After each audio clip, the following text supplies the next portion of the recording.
Everyone, you are watching Robb's MetalWorks, and tonight we are here at the Alamo City Music Hall to welcome the return of one of San Antonio's most legendary bands. I have with me the man Al Berlanga and John Castilleja of SYRUS. Gentlemen, welcome to the program. Thank you. Welcome, John. Hello. It's great to have you guys. Oh man, what a killer show tonight. What a killer show. We just watched the performance. So let's kind of start right there. Al, how does it feel to be back in the saddle with SYRUS? You know, the music is great. The body feels wiped out. At 51, the body feels wiped out. How about you, John? I feel great, man. It was a great crowd. I'm surprised so many people were here that early, but it really was a really good turnout, and I was really happy with everything. It just was a great night. You know, we were talking right now off camera. You know, it's been several years, I think since 2011, since the band has been on stage. Why now, in 2017, is a good time for, why did you want to resurface SYRUS at this time? You know, Rob, this actually started 3 years ago. And there were actually 3 original members that were involved. But, you know, as time passes and, you know, life, because we're older, life takes a hold of you and some things come up. But thankfully, Johnny and I said, you know, we're going to push forward. We wanted to get those songs re-recorded, get them out with a modern feel. It's still old school, but with a modern feel, you know, modern recording techniques. And then thankfully we had our boy Tony Ramos, who was also a member of SYRUS around, I'm going to say 89 maybe, 89. So he was our 3rd drummer. And we just took it from there, man. We got lucky with a couple other guys, you know, Jeff, you know, and once it started sounded pretty good, we says, you know what, let's just move it. But you know, my vision was 3 years ago was just to get the music, get it re-recorded, get it out there, you know, because we have bands like Militia, Carrion, and then recently Juggernaut, you know, and so you know, it was like, man, I mean, wouldn't it be great to get all 4 of these bands together for one big show and call it a 80s Texas blowout or nuclear blast or something like that, right? Let's do it. You know, hey, I'm down, man. How did it feel to be up there? Felt great. Like I said, it just feels good to see all the people that are still enjoy the music, because it's just 30 years ago that we wrote these tunes, and people still enjoy it, and that's what kept us going all these years, because people would always ask about SYRUS, you know, when y'all getting back together, we want to hear y'all, and you know, it was just, things just weren't happening back then, but it finally did, so and here it is. And we all know, I mean, the true San Antonio metal fans know that you two guys are like the heart of SYRUS, but obviously you guys have had great, you know, singers over the years. Mike Vasquez, Ray Alder, of course, Vic Real, even though he didn't record any music with you, and now you have Jeff Davila. Talk a little bit about how Jeff came into the band and why you chose Jeff, because obviously, I mean, you guys could have worked with a variety of different singers. Well, I can tell you why we chose Jeff. I've had experience with Jeff in the past, and you know, of course, he's been involved with, you know, remember Wicked Angel, and he's been a couple others. You know, he's been cover bands too. I tried working with Jeff a while back, but at the time, I think he wasn't ready. But I think the Wicked Angel experience, cover band experience, helped him really polish his instrument. And so when our drummer Tony and I were recording all these songs, I says, well, let's get the songs done. You know, we'll worry about gigs later. Let's get the songs done. So Jeff was available. We tried him. He says, wow, man, the guy's he's really worked on his craft. You sounded good tonight. You know what? And I got to tell you, man, I'm going to give kudos to Jeff, because you know, it sounds great out front, but when you're on stage, you know, he couldn't hear himself too well, and for a lot of singers, that's a problem. But I guess from what he could hear out of the front, he wasn't pitchy. So it takes talent to do that. You know, so kudos to him for that. You know, and you know, an experienced guy can probably get by with that. You know, hearing himself here, but you know. But I got to tell you, man, Jeff's done a great job. I think he sounds great on the tracks. You know, I hope everybody likes it. You know, Rob, you give us your opinion, your professional opinion when you hear it, man. And I think, you know, he's so enthusiastic, man. I got to tell you, man, if there's a guy out there that's involved in the scene that is a Renaissance guy for old school metal bands, local metal bands, that's Jeff. You have to have passion, man, to do what we do. You have to have love and passion to continue to do what we do at our age. Absolutely. And you know, so that's why, you know, I think Jeff is a good fit because, you know, we're all a little bit older. You know, so when you guys, you know, decided, you know, let's get back together, let's jam, I guess the decision was made at some point to re-record Tales of War. Okay, so obviously, you know, of course, just because of technology, the recording back in the day may not have been up to par to what we want today. So was that the main reason that you guys kind of wanted to re-record these songs? Yeah, because the second demo, excuse me, with Ray, was actually done in a garage. So it actually got pressed and it went really well, but it didn't have good quality. And the first demo was really muddled up too. So none. Oh God, yeah. Let's not go there. None of those recordings sounded really quality, you know, because they were done such a long time ago. So we wanted to use today's technology to revamp these songs and give them a good, up-to-date sound, which it sounds really good hearing it that way. I always wanted to hear that. And John, did these new recordings for the new Tales of War, did you guys record those on your own, or did you guys go somewhere to do them? It was done at Al's place. Okay. And Tony, the drum tracks were done at his place. He's got a really nice practice area. So it worked out that we were able to do the drum tracks there. I guess we kind of love and hate technology because, you know, we got to upgrade our shit, but yet we can do it on our own, you know? I got to tell you, it's all about today's technology. Yeah. You know, you don't have to go into the studio like we did in the old days and spend thousands of dollars, you know, on old 2-inch tape that you couldn't afford. You had to rent. Yeah. You know, you have to pay stuff by the hour. You have to hire this guy and that guy, and everything was separate. And you know, now you can do it at home, and you can do it, and you get better quality. Digital just affords you, better quality. And of course, you know, you can go in there and you can really edit and tweak things. You know, is it cheating a little bit? Maybe. But does it sound good? Hey. as long as it gets out there and makes you bang, right? Okay, so Al, share a little bit about me. You know, I didn't know exactly when the new rendition of Tales of War came out. I didn't know it was going to be just exactly what was released in 1986, or I didn't know if there was going to be new tracks or if you were going to update some of the tracks. So for those fans out there who want to know that, tell us a little bit about what they can expect from the new EP. Well, actually, it's the full LP. So it's not an EP. It's not an extended play. It's got 9 songs. It's got all 9 songs. It's got all of the old stuff redone. And some of the old tracks didn't make it on the record. You know, we were a little pressed for time, and we wanted to have something out before the show. But there was a couple of tracks on there that we've never recorded before. So we have an instrumental called Demon Racer that was actually recorded and is on one of the old demos, but it's all modern now. So it's a full record. It's not an EP. We didn't want to give people we want to give them a full record. You know, so the good news is that some of the old songs didn't make the record. So when record 2 comes out, we're already a good 20 minutes into the next record. And I want to talk about that, but just not yet. For those people who did not come out tonight or who missed out tonight, where can they get the LP from? We're going to be releasing it soon. It really wasn't officially released tonight. It was we had just brought some copies. Okay. So we're looking at maybe next month. We're gonna do the whole iTunes, nice.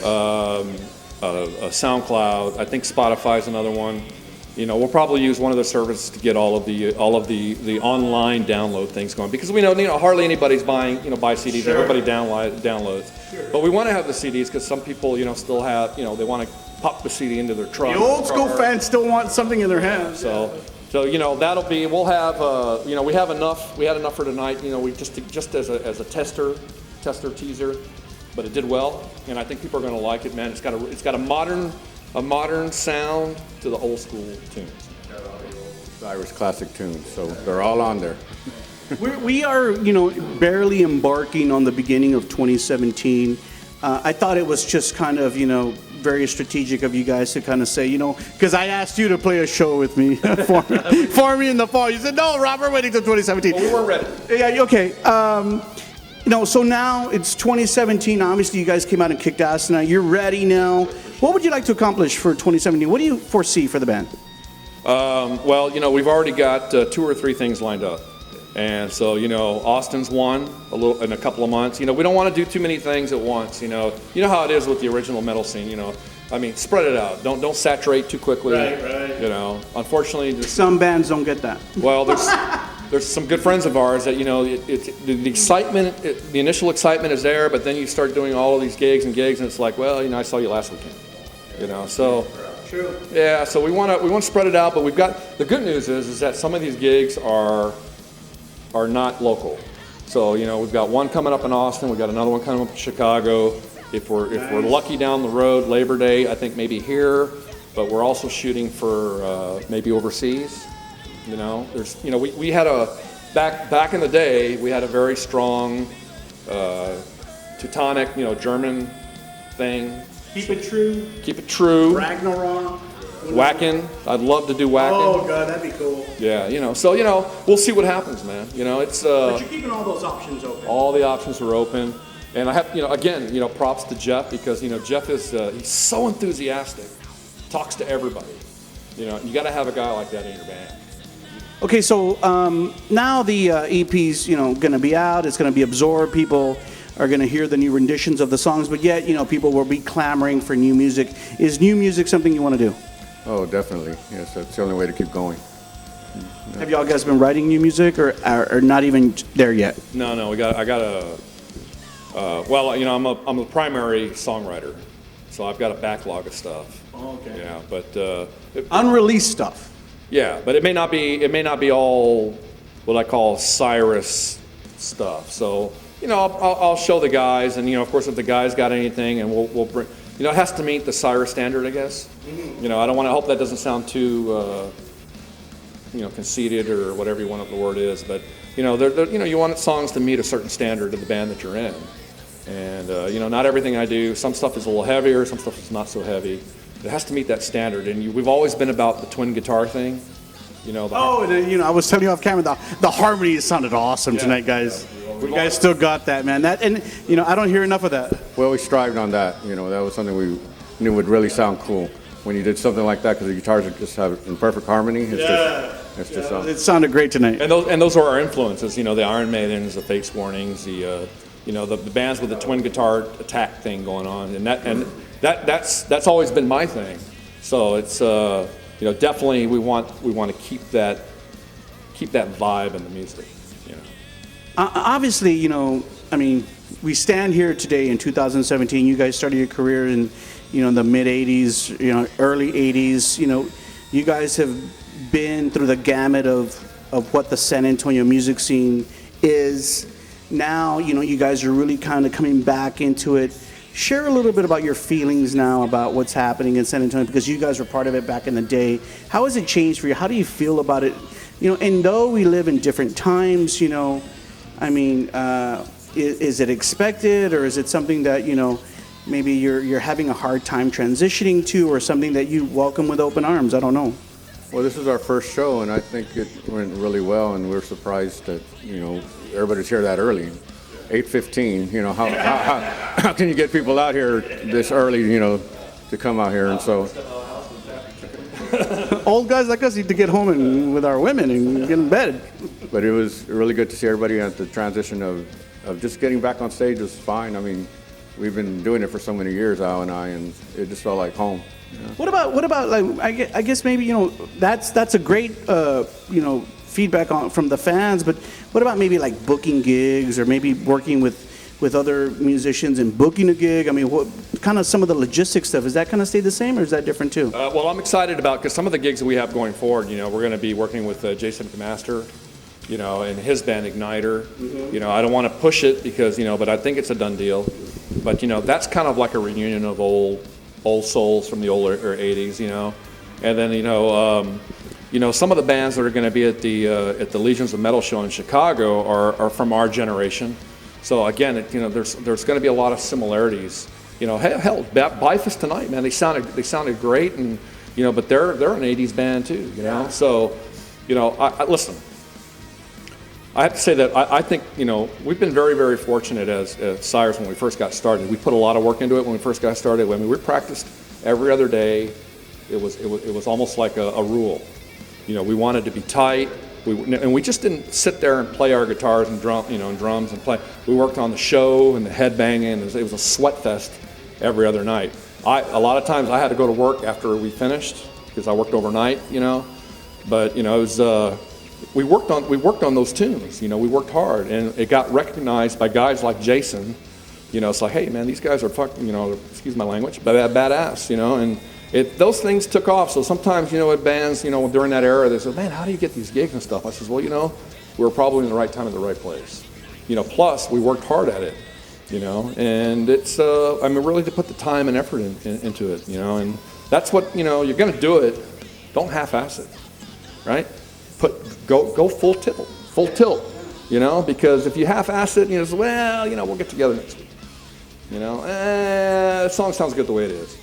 Well, maybe not, so it's, I feel fortunate to work with guys like Jason and Watchtower and, Pete and Art from Carrion and the list goes on and on, but, back then there was a tier of about 5 bands and we were one of them.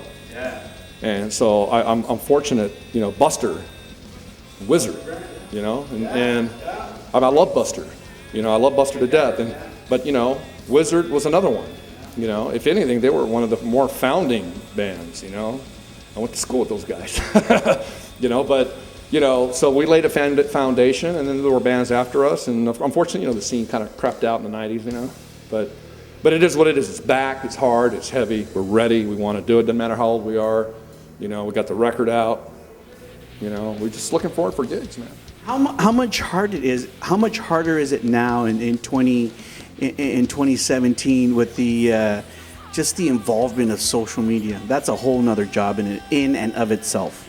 Actually, I think it's a little easier with the internet because back then we were out on foot, and passing out flyers, and that was just the way to do it back then.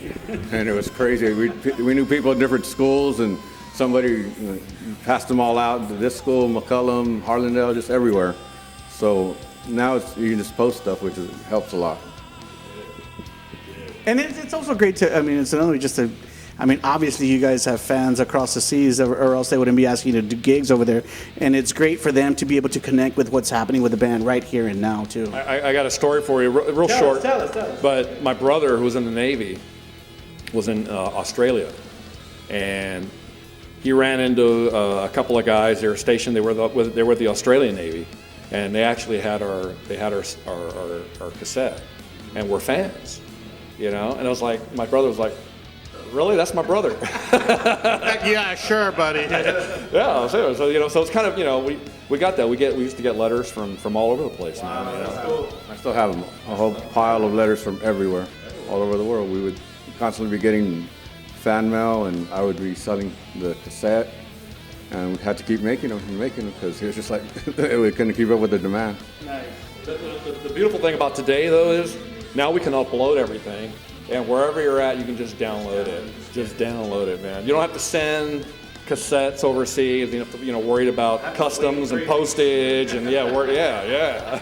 It's the way to do it back then, and that's what kept the following going through all these years because people remember that.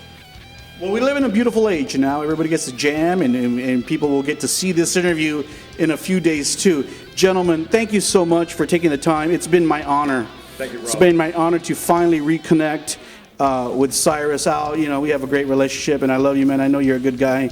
Any last words for the people around the world who will see this interview? Anything about Cyrus, anything about you, anything you want to share with anyone watching this interview? That's it. What about you, John? Yeah, the virus is back. So start spreading it. There is no cure. Not yet. Remember, everyone out there, you saw Al Berlanga and John Castilleja of the band Cyrus. Thank you so much. Right here on Robb's MetalWorks. Be sure to go out there, locate the new version of Tales of War. It will rock your house. You're watching Robb's MetalWorks.